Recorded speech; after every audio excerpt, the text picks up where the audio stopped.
In the heart of ancient Gaul, amidst rolling hills and dense forests, a name was whispered, a name that would soon echo through the annals of history: Vercingetorix. This is the story of the chieftain who dared to defy the might of Rome, a tale of unity, rebellion, and sacrifice. Our story begins around 82 BC in the lands of the Arverni, one of the most powerful tribes in central Gaul.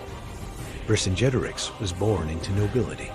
His father, Celtillus, was a respected leader who had once attempted to unite all of Gaul under his rule. But this ambition cost him his life, executed by his own people who feared the return of a monarchy. Young Vercingetorix witnessed this tragedy, and it forged in him a fierce determination and a deep understanding of the complex web of Gallic politics. For decades, Gaul was not a single nation, but a patchwork of over 60 tribes, often warring amongst themselves. This disunity made them vulnerable, and a new power was rising to the south: Rome, led by the ambitious proconsul, Gaius Julius Caesar. In 58 BC, Caesar launched his Gallic Wars, a campaign of conquest that would last nearly a decade. He exploited the rivalries between the Gallic tribes, using a strategy of divide and conquer with brutal efficiency. One by one, tribes fell, were subjugated, or allied with the Roman invaders. Vercingetorix, now a charismatic and imposing young man, served in the Roman auxiliary cavalry. He learned their tactics, their discipline, and their vulnerabilities from the inside. He saw firsthand how Roman legions moved, fought, and supplied themselves. This knowledge would become his greatest weapon. By the winter of 53 BC, after years of Roman occupation and oppression, the embers of discontent across Gaul were ready to ignite. The Romans had executed a Gallic king, and the Carnotes tribe had massacred Roman merchants in the town of Cinema. The signal for a general uprising had been given. It was in this moment of crisis that Vercingetorix stepped onto the stage of history. He returned to his people, the Arverni, and in a fiery speech called for all Gauls to cast aside their old rivalries and unite against the common enemy. He argued that only a unified Gaul could drive out the invaders. Initially, the tribal elders, including his own uncle, were hesitant.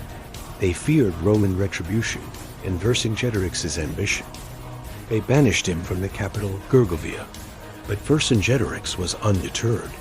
He rallied the common people, the farmers and the warriors who had suffered most under Roman rule.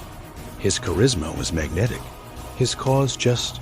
His followers grew into an army, and he returned to Gergovia not as an exile, but as a leader. He was hailed as king and, more importantly, was given supreme command of the united Gallic armies. It was a historic moment.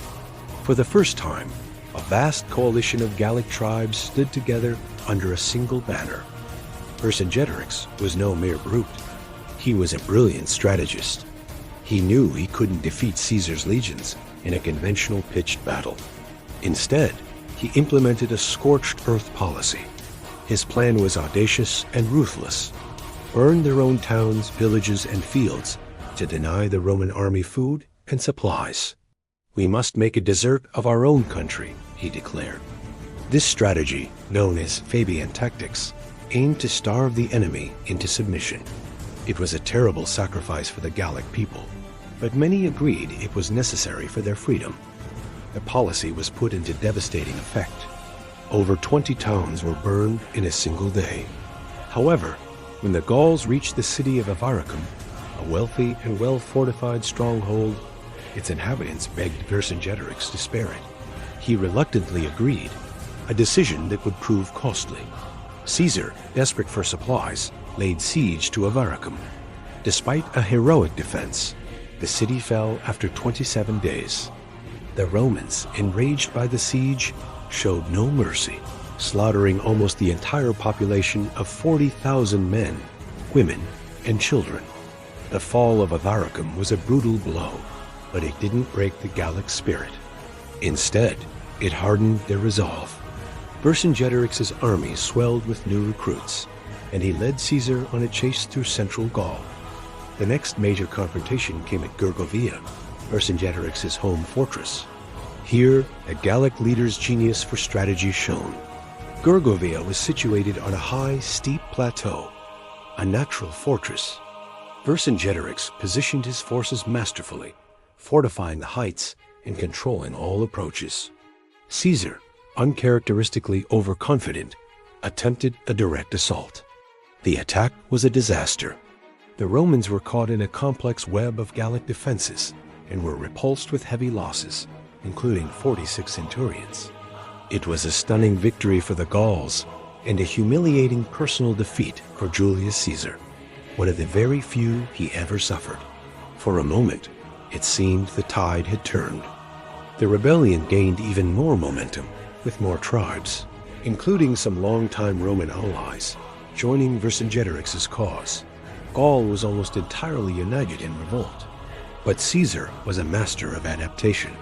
Realizing his predicament, he regrouped and began a strategic retreat to link up with his other legions. Vercingetorix decided to press his advantage. He chose to attack Caesar's retreating legions in the open field near modern-day Dijon. It was a calculated risk, but a fatal miscalculation. The Roman legions, though outnumbered, were unparalleled in open battle. Their disciplined formations and the surprise arrival of their Germanic cavalry shattered the Gallic charge. Defeated, Vercingetorix was forced to retreat. He led his massive army of around 80,000 warriors to the fortified hill town of Alesia. He planned to use Alesia as a base and wait for reinforcements from all over Gaul to arrive and crush the Romans from both inside and out. But Caesar, seeing his chance to trap the entire Gallic leadership, moved with lightning speed. He ordered his men to build a massive set of fortifications encircling the entire hill of Alesia. This siege line, called a circumvallation, was 11 miles long, complete with trenches, walls, watchtowers, and hidden traps. But Caesar didn't stop there. Knowing a Gallic relief army was on its way, he ordered the construction of a second, even larger line of fortifications facing outwards. This 13-mile outer ring, the contravallation, was designed to protect the besiegers from the rescuers. The Romans were now themselves besieged, trapped between Vercingetorix's army in Alesia and the massive relief force gathering outside. The Siege of Alesia had begun, one of the most incredible engineering and military feats of the ancient world. Inside Alesia, conditions quickly became desperate. Food ran out. Vercingetorix made the heart-wrenching decision to send all non-combatants, the women, children, and elderly, out of the fortress, hoping Caesar would let them pass. But Caesar refused. Trapped in the no-man's land between the two armies, thousands starved to death.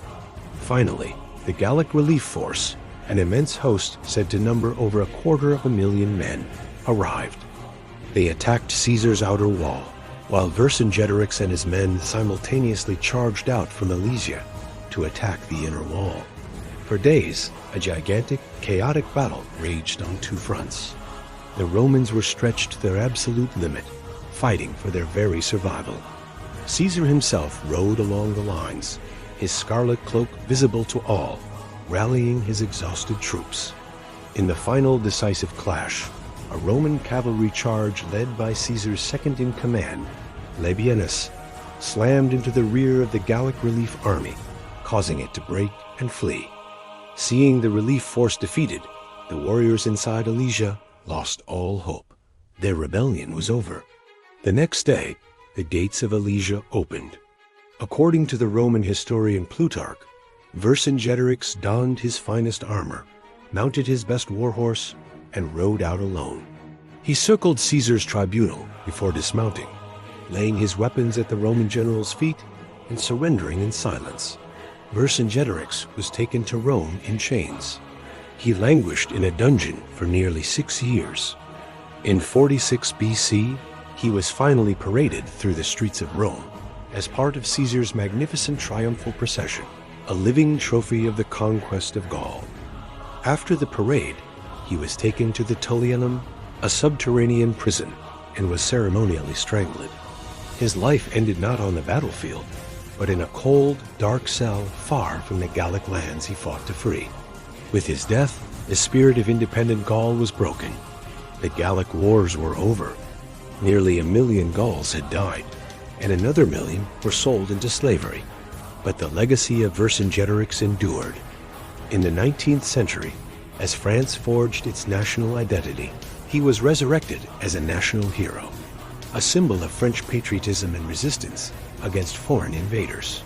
He is remembered not for his ultimate defeat, but for his extraordinary achievement, uniting a fractured people and leading them in a valiant, if doomed, fight for freedom against one of history's greatest military powers.